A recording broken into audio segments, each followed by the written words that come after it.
Hello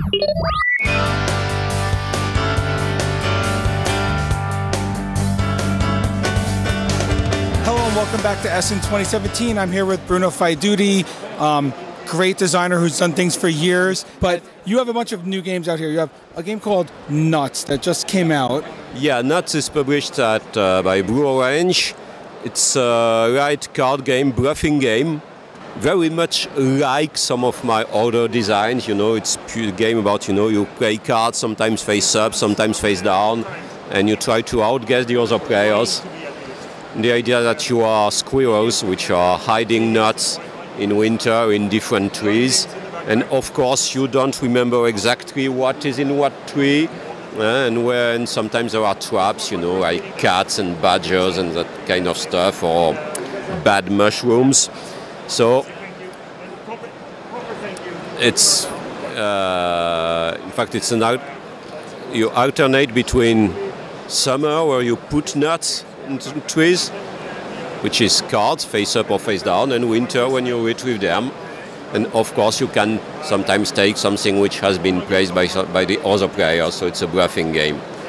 And in fact, and what's fun is that there were two possible settings for this game, which was pirates or squirrels, because pirates can, go hide their treasure on an island, and squirrels can hide their treasure in a tree. But except for pirates and squirrels, we didn't find any other possible setting. In the end, it's squirrels because there are too many pirate games out. Yeah, I mean, there's not many games with squirrels. There's a ton with pirates, though. So squirrels is kind of a cool theme. Yeah. It's a very fun, very light family game. 2, 3, 4 players. It plays in 15 minutes. And if you like my games, it's typical of my games. If you don't like them, don't try it. No, your games are always nice, short and to the point, and do it well. You also have another game, Small Detective. Yeah, Small Detective I made with Charles Chevalier, who made Abyss and Kanagawa with Bruno Catara. It's the first game we designed together, and the idea was to make such very, very light and fast-paced version of Clue in a small box. So it's a detective game with I think something quite new, which is draft and play card, in fact, because every time you play a card, for its effect, it goes to your left neighbor. So some cards are much better than other ones, but if you play them, then your left neighbor will have them. And it's very light, very simple. I don't have it to show here, but it's nice. It plays in 15-20 minutes. You don't have to write notes because things to remember are quite easy. And it's cute, and the guys at Pixie Game, it's a new French publisher, and they are really nice guys. Yeah, and you also did a game with Eric recently.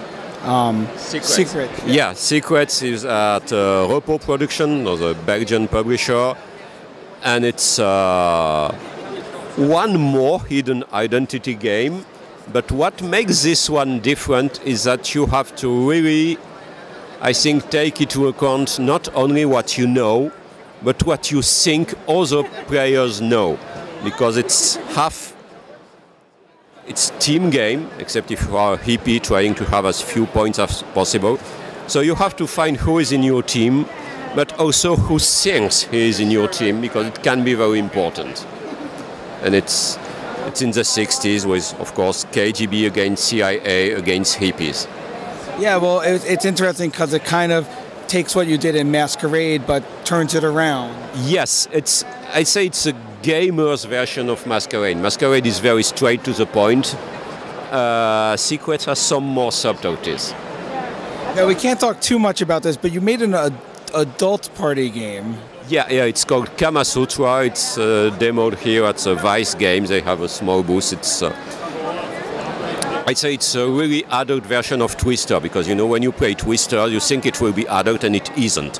So mine is really an adult version of Twister. Yeah, which is kind of interesting. Obviously, it's for mature audiences only. Of course. So you have to play it with your clothes on, because there are rubber balloons. It's not comfortable if you are naked. So it's not really completely adult, but the positions are definitely. Yeah, yeah, it's kind of a interesting thing, which you wouldn't think. Like, how did you come up with the idea to do something different like that? Well, it's something traditional in Eastern Europe at weddings when people are completely drunk. They make a line, one behind the other, with balloons, and they just shoot and break the balloons. So I decided that I could make a game out of it, and with making it more varied, which means adding many positions from the Kama Sutra, and also from the Japanese equivalent of the Kama Sutra. And so that you have to, so it's not just drunken people one behind the other. You are really reproducing the positions and trying to break the balloon. And the art is cute. I think the real challenge here was to make art which was not vulgar, which was just cute. Yeah, because it's not really dirty in that sense.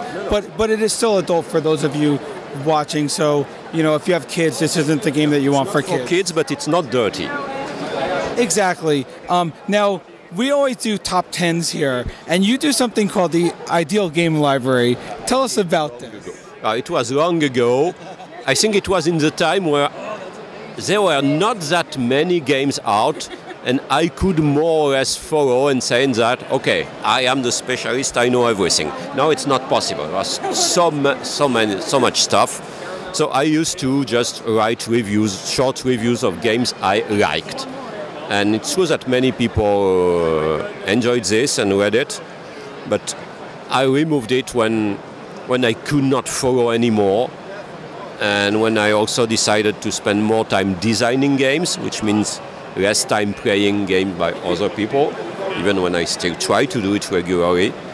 But I know what many people remember from the 90s. It was one of the first, let's say, big website with lots of reviews for various games, but now it's completely obsolete, I think. Yeah, I mean, obviously it led to things like what we do at the Dice Tower and other things to kind of talk about games and kind of rank them on how good they are. Yeah, it was something like this, just telling the games I want to talk about. I'm going to put you on the spot here, but do you have like a top 10 at the moment, or what it would be your ideal now? Well, top 10 at the moment. Top 10 at the moment, I'm not really sure. My general top 10, there are games which I always enjoy, which are Cosmic Encounter, Ave Caesar, what else? Now, I think these are my two all-time favorites. Other than that, at the moment, I've played in the new games. I played Vero, which I like a lot. The Wizard Always Wins, which is stupid but very, very fun. There is a Freak Shop.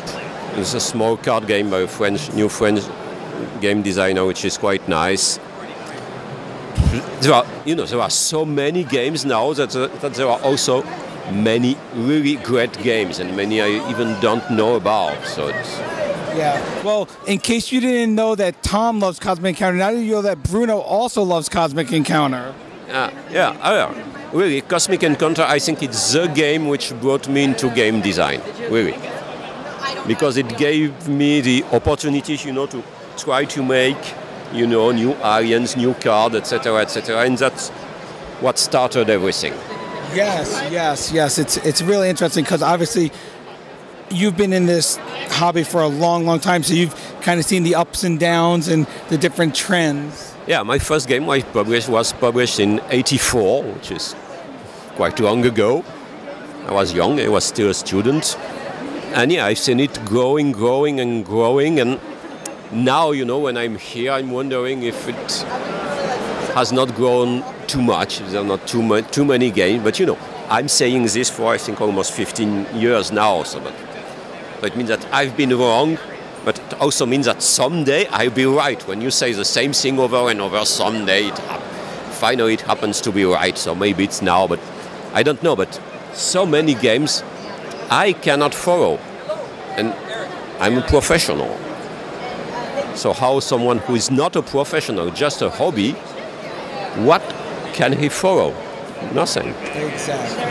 Exactly. Well, I saw Eric walk by. Let's bring him in here so you can give your famous Citadel scream. I don't want to embarrass anybody here with the Citadel scream. You want to hear the Citadel scream live? Okay, here we go. Citadels!